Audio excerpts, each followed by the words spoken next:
How to download songs on Spotify for offline listening. Hey guys, in today's video, I will show you how to download song on Spotify for offline listening. First, open your Spotify app and go to your library on the left side. Then choose a playlist or album that you want to download. Next, once you open the playlist, look near the top for download button.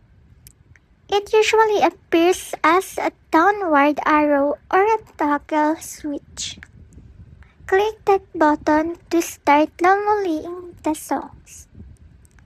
After that, wait for the download to complete. You will see a green arrow icon next to the song, which means they are already saved on your device. Now, to listen offline, go to your settings, look for the offline mode option and turn it on. This allows you to play your downloaded songs without using internet.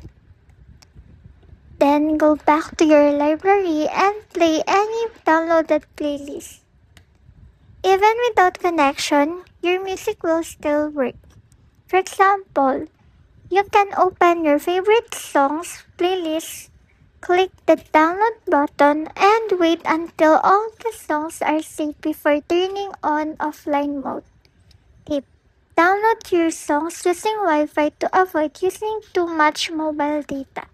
So there you go guys. If you have any questions, feel free to drop them in the comments below.